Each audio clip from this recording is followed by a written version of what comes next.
Olá, crianças, tudo bem com vocês? Hoje é a nossa aula de revisão, tá? Da nossa disciplina de redação. A gente vai revisar, dar algumas dicas de como melhorar o processo de escrita de vocês. Bom, a gente vai falar um pouco sobre a questão da letra, da linguagem, da margem e do parágrafo. E também vou dar algumas dicas de como evitar repetições desnecessárias. Vamos começar falando um pouquinho sobre a questão da letra. Pessoal, a letra na redação é super importante. Às vezes eu recebo várias redações com uma letra que eu não consigo identificar o que está escrito. Então, cada vez que eu não consigo identificar, o aluno ele vai perdendo ponto, até porque eu não vou conseguir entender o texto dele. Então, a letra de vocês ela tem que ser uma letra cursiva, tá bom? Evitem fazer letra bastão, né, que é aquela letrazinha de forma, de máquina. Faça uma letra cursiva, tá? E também tem que ser legível, ou seja, não basta ser cursiva. Eu também tenho que entender o que está sendo escrito. A letra legível é a letra que você consegue ler e entender o que está escrito. E também é super importante dosar o tamanho da letra. Como assim dosar o tamanho da letra?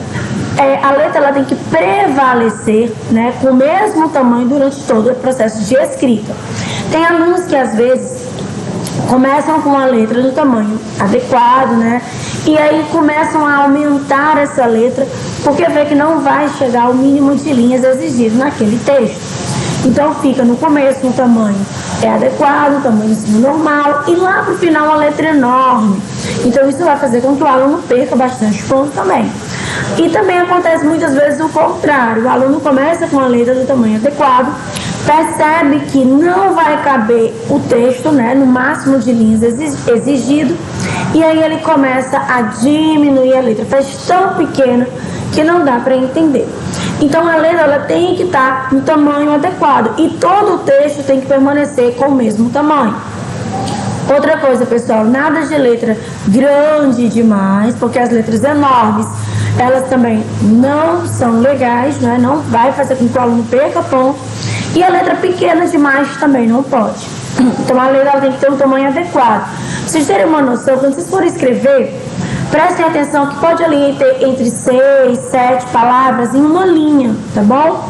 Que ali está um tamanho ideal, adequado, né? Se ficar pequena, você vai escrever até 10 palavras em uma linha. Então você já sabe que ela está pequena.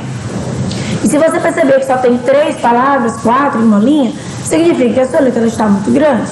Então, prestem atenção no tamanho da letra. Isso é super importante para adquirir os pontinhos na redação de vocês. Aqui eu coloquei o alfabeto cursivo, tanto maiúsculo quanto minúsculo. Pode parecer besteira, né? Às vezes, Tia, mas eu já sei o alfabeto, que besteira.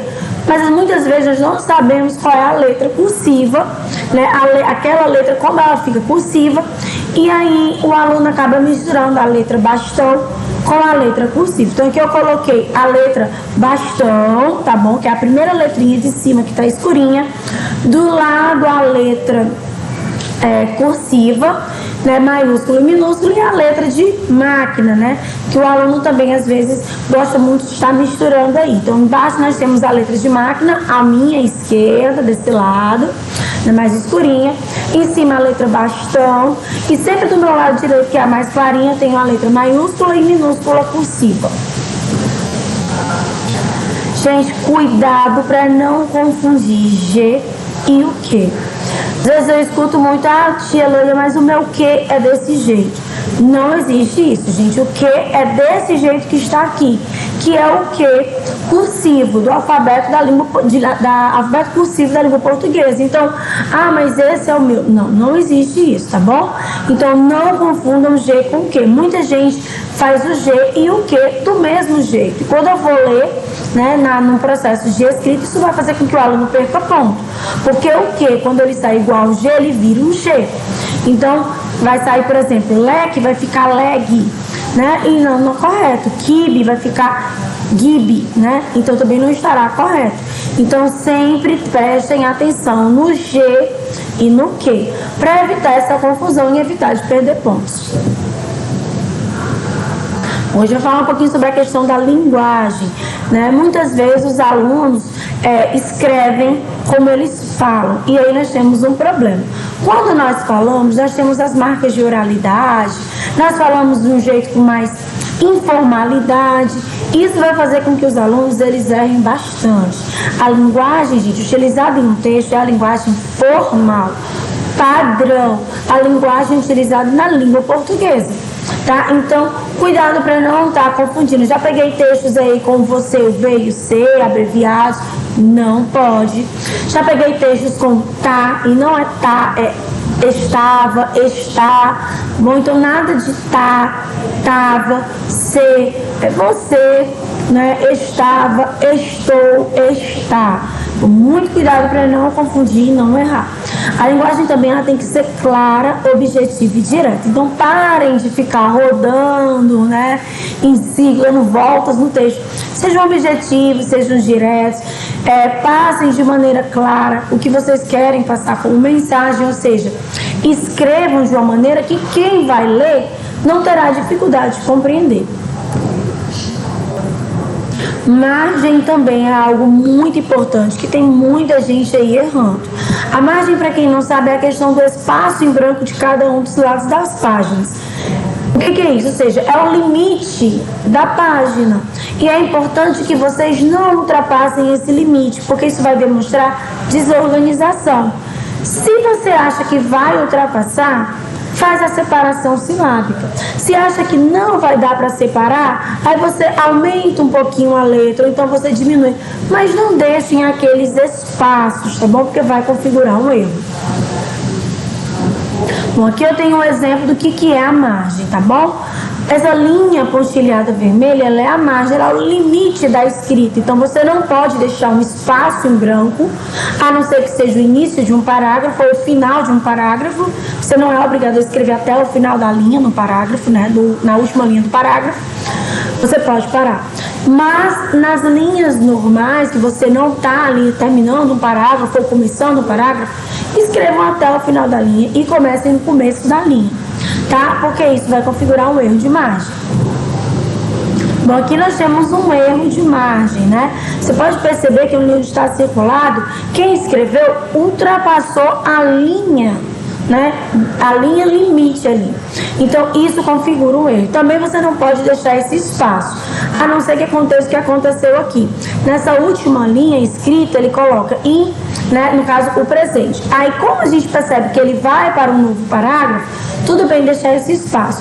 Mas tem gente que escreve, pula para de baixo para escrever cada vez menos. Isso não pode, vai configurar erro de margem. Parágrafo. Pessoal, muita atenção, tá bom? Parágrafo é super importante. Não existe texto sem parágrafo. Os textos escritos em prosa deverão conter parágrafo, tá? E geralmente você vai escrever no mínimo 3 parágrafos. Então não esqueça, tem gente aí que está errando a questão do parágrafo. Tá? O que é um parágrafo? É um conjunto de frases que vão expressar um só pensamento ou uma ideia central. É como se eu fosse dividir o meu texto em momentos, começo, meio, fim. E para representar a gente faz um recuo, tá? Um recuo com relação à margem esquerda da tua folha.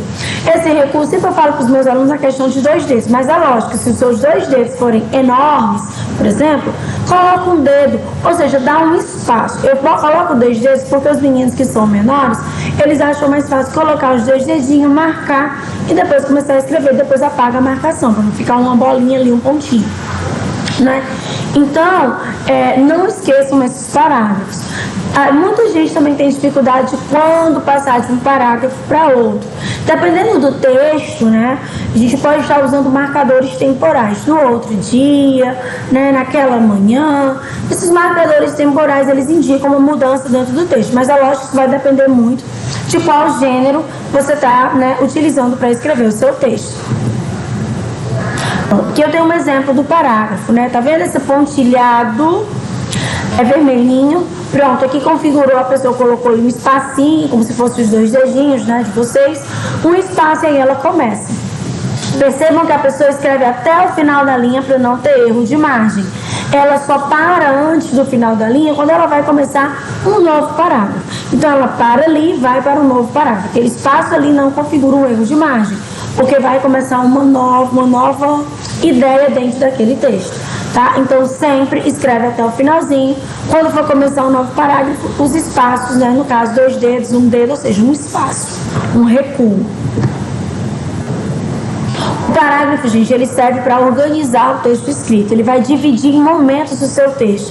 Também serve para destacar a fala dos personagens, quando você está em um diálogo, você coloca lá os 2 pontos e outra versão. Serve para facilitar a compreensão, né? Ou seja, vai facilitar a leitura e a compreensão de quem está lendo o seu texto e vai organizar os sentidos do texto. Bom, agora eu vou falar um pouquinho sobre a questão de repetição de palavras, que eu percebo que também essas repetições são erros recorrentes nos textos de vocês, tá bom? Vocês não podem estar repetindo palavras porque configura um erro. Primeira coisa, qual é a importância didática de evitar essas repetições? Gente, a repetição de palavras é um problema que vai empobrecer o seu texto, tá? Como assim? Você demonstra para quem está lendo que o seu vocabulário ele é um vocabulário restrito, ou seja, você não conhece muitas palavras para colocar naquele texto, e por isso você sai repetindo essas palavras. Isso também torna a leitura desinteressante, cansativa, né? E mostra que você realmente não conhece muitas palavras. Imagina que você vai escrever um texto e você fica ele, ou seja, você não sabe trocar aquela palavra por outra palavra. Existem algumas dicas, tá bom? Que eu vou passar para vocês para evitar esse problema. A primeira dica é a dica da sinonímia. Na sinonímia eu vou trocar uma palavra por uma palavra que é um sinônimo dela, ou seja, tem o mesmo significado. Por exemplo, o menino, o garoto. Olha aqui o exemplo que eu coloquei. O policial saiu correndo atrás do bandido e o menino decidiu acompanhar o policial. Na mesma frase eu repeti a palavra policial. Isso não é legal, é uma repetição desnecessária. E eu posso estar trocando por uma palavra que tem o mesmo significado, ou seja, um sinônimo. O policial saiu correndo atrás do bandido e o menino decidiu acompanhar o oficial. Oficial e policial têm o mesmo significado, então não vai alterar o sentido da minha frase. Outra dica também é a hiperonímia. Na hiperonímia, eu vou trocar por palavras que possuem um significado mais amplo.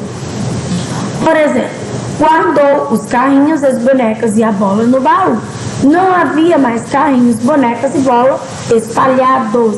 Olha só, estou repetindo carrinho, bonecas e bolas. E aí eu vou trocar por uma palavra que tem um sentido mais amplo, não é tão específica, mas também não vai alterar o sentido do meu texto. Por exemplo, brinquedos. Carrinhos, bonecas e bola são brinquedos. Não vai ser tão específico, mas não vai alterar o sentido, já que antes eu já tinha citado o que seriam esses brinquedos. Então vai ficar da seguinte maneira: guardou os carrinhos, as bonecas e a bola no baú. Não havia mais brinquedos espalhados. Outra dica é a omissão. O que é omitir? Você tira aquela palavra, desde que ela não interfira no sentido. A ausência dela não pode interferir no sentido da frase. Exemplo: nós fomos para o interior. Nós chegamos hoje cedo. Ao invés de repetir o nós, eu faço da seguinte maneira: nós fomos para o interior. Chegamos hoje cedo. O fato de eu omitir aqui não vai causar nenhuma diferença no sentido, porque o meu próprio verbo ele já diz qual é a palavra que eu estou omitindo. Eu também posso substituir por pronomes, principalmente pronomes pessoais, né? Mas também tem outros pronomes que eu posso estar substituindo. Pronome pessoal, para quem não lembra, são aqueles pronomes que se referem a pessoas. Pode ser o pronome pessoal do caso reto, eu, tu, ele, nós, vós, eles. Podem ser os pronomes oblíquos, que são aqueles que eu coloco após o meu verbo. E podem ser pronomes de tratamento, né? Vossa Santidade, Vossa Majestade, Vossa Excelência. Vamos para os nossos exemplos. A professora explicou todas as atividades. Quem é a professora? Ela concluiu a aula mais cedo. O Papa permaneceu no Vaticano. Quem é o Papa? Vossa Santidade, que rezou pelos mais necessitados. Os alunos estavam muito agitados, por isso a professora pediu-lhes que fizesse silêncio. Ao invés de falar pediu aos alunos, pediu-lhes. Aqui é um pronome oblíquo. Séries de TV são ótimas fontes de conhecimento, mas não devemos apenas assisti-las. A garota foi passear, encontrei-a no shopping. Então, todos aqui são pronomes oblíquos que estão completando os nossos verbos. Também posso trocar por pronomes demonstrativos, que são aqueles que demonstram alguma coisa com relação ao tempo, ao espaço, à posição do objeto, né? Então, esse aqui são quais são esses pronomes? Este, esse, esta, essa, isso, aquilo, aquele, aquela e também o isto. Ela disse que não o amava mais. Depois de dizer isso, decidiram separar-se. Quero que a aula termine logo. Quando isso acontecer, irei para casa. E também podemos substituir por advérbios, né? Aqui, ali, lá. Exemplo, temos que voltar ao colégio. Lá, esqueci meu notebook. Os amigos foram ao cinema. Quando chegaram lá, a sessão já havia começado.